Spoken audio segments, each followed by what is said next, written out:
welcome back. A new form of yoga is coming to a city near you, all the way from the UK. Sahaja yoga meditation, something new that I haven't heard about, and I'm interested in knowing what it is here in Kenya. And the two men behind this are Mr. Tim Bruce and Mr. Obi Obi, who are here to tell us all about Sahaja yoga. Who is this lady we're seeing right now, gentlemen? This lady in the picture is Shrimataji Nirmala Devi, and basically she's evolved a system of yoga which allows en masse self-realization, and by that we mean there's an energy within us called the Kundalini, which is a mother energy, and it's here in the base of the spine on this chart here, the sacrum bone. So the Greeks knew about it. They called it the sacrum bone. And when this is awakened, it gives us the connection, it gives us the yoga. Okay, let's go back to the beginning. First of all, let's get to know you a little bit. Tell us, first of all, Mr. Obi Obi, a little bit about your background and why it is that you're here in Kenya. I'm here in Kenya because I'm practicing Sahaja yoga meditation. I've been doing this practice for about 13 to 14 years now. Right. I live in the UK where I work and live with my wife and children. Okay. I originally come from Nigeria. And we're here, this is a charity, and I take time off from work to be part of this. Okay. What about you, Mr. Bruce?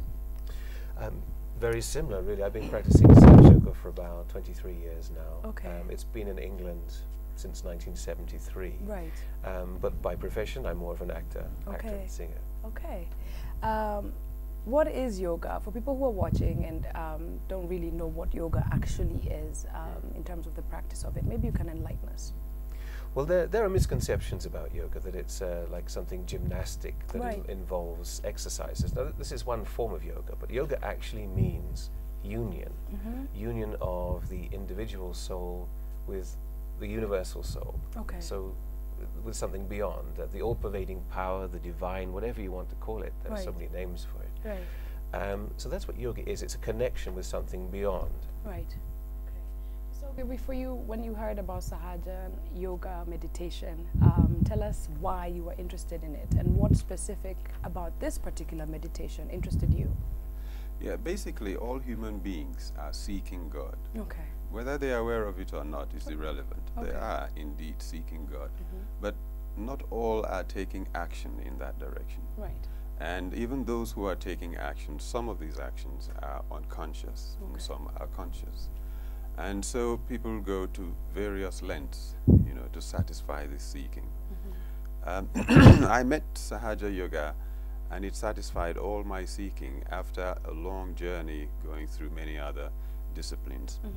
Sahaja yoga is like a holistic approach to a human person, as opposed to taking a part of the body and analyzing it.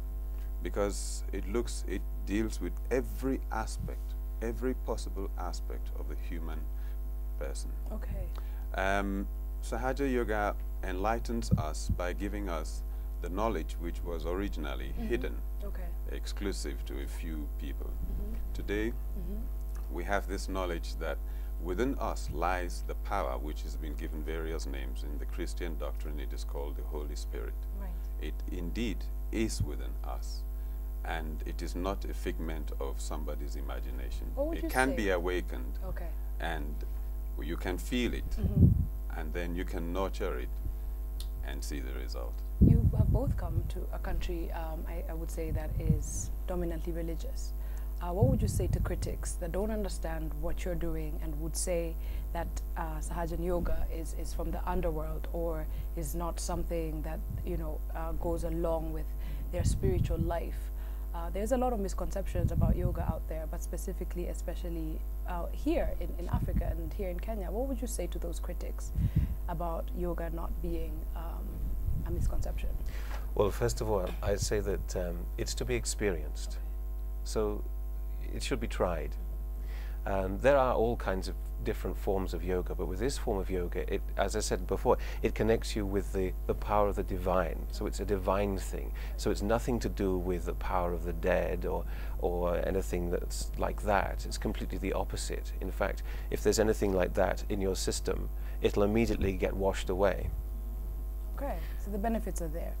There are lots of benefits. Talk yes. to us about those direct benefits, mentally and physically, for the human body for doing not just Sahaja and yoga, but yoga generally.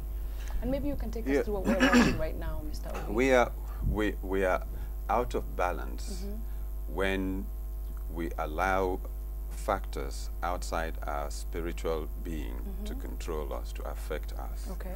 And we are in balance when our inner spiritual capacity flourishes. Okay. And the oneness with God comes from within and not from outside. Right. Many things impact on us, taking us to either the right side or the left side. You know, there are people who are very active and people who are very relaxed about things. Right. And this Sahaja Yoga works along the lines of balance. As you see, there are 3 energy centers, if you look up here. And the one in the middle is the path of our spiritual ascent. Okay. You know. Okay. Sahaja Yoga shows that these energy centers, the stars that you see, there are 7 of them, they control organs and functions in our body. Okay. These are not physical, but these controls organs and functions where the root of our problems lie. Even health problems? Absolutely. Okay. Mental problems, emotional problems, spiritual problems, all lie within there. When you have the knowledge to understand and the capacity to maneuver this, you can adjust problems. Okay. And problems that exist physically cease to exist completely without the use of chemicals. Right. Okay.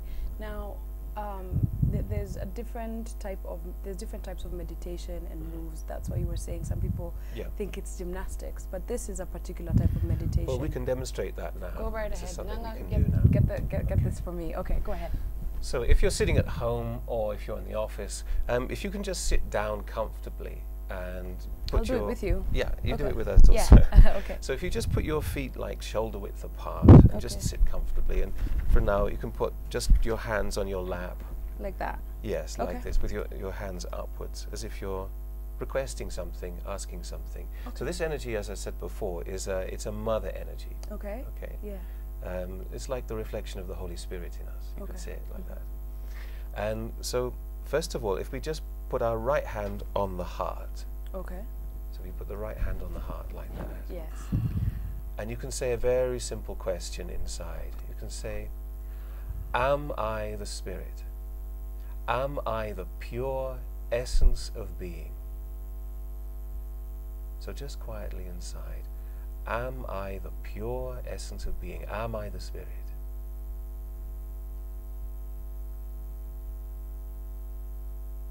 Okay. Okay. So then, with the hand, if you put the hand on the top of the head like this, All right. okay. So it's the palm that's actually making contact with the soft spot when you were a baby. Right. Okay. Okay. Like that. And you just push down a little and just rotate a little with the hand. Okay. And here you can ask another simple question. Okay. You can say, please may I have my self-realization. So the self-realization is that connection that we're talking about. Okay. Please may I have my self-realization. Okay. And just keep your attention on the top of the head. Just press down a little I have bad concentration abilities. bit. So now put your attention on your hands. But can you feel anything particular in your hands? Some sensations? No, unfortunately. No. But I wasn't really paying attention. No. I wasn't concentrating as much as you should. What is meditation and what does it do for you physically? Talk to us about that. Why would I want to do this? Well, meditation is a state. Okay. So it takes you into a thoughtless state. So you're not all the time thinking about the past, being futuristic. Thinking about the future, being futuristic, or thinking about the past. Right. You're in the present moment, Okay. the eternal present moment. Okay. And so we're not being stressed by things. So our stress also goes down. Okay. Our centers come into balance, and we experience a deeper sense of health and well-being as a result. Can I just take this chance to remind our viewers that, or your viewers, Yes. that we have a series of programs lined up. This is why we are here. Yes. And actually, these programs kick off today with the very first at Kisumu City Hall in Kisumu. And we have another one following on Thursday, tomorrow, and Friday at the same location at the City Hall in Kisumu. The time's 4 to 7 p.m. And we are back here in Nairobi on Saturday the 6th at the Ambassador Hotel at Moy Avenue for 6 to 9 p.m. program. Same day, on same venue on Sunday the 7th, we have Ambassador Hotel 6 to 9 p.m. as well as Kivi Milimani Hotel on Milimani Road. That one will be at 2 to 5 p.m. And then we go to Mombasa on Wednesday the 10th, next Wednesday, at 5 to 8 p.m. at Kohino Suite Hotel at Haile Selassie Road. And the following day as well, Thursday 11th, the same venue, Kohino Suite Hotel, 5 to 8 p.m. We have a phone number where we can take questions.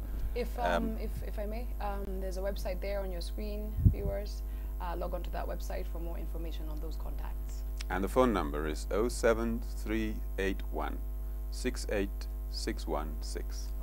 Or meditationkenya.com. Meditationkenya.com. It's right there on your screen. If you log on. Tim, Bruce, and Obiobi, thank you so much for being here this morning. Thank you. A pleasure and an honor. I wish you the best of luck. Thank you. And I'm sure so many people will be interested in seeing exactly what this is about. I might keep you here, and I'll try and concentrate when people aren't watching. So you can see if, if I can reach that point. Thank you so much for being here. Thank you. Thanks. Wonderful things happening around your city, as you've heard right there. They're traveling and they want to enlighten you so you can de-stress yourself. Life is too stressful, so take a moment to take care of yourself through yoga.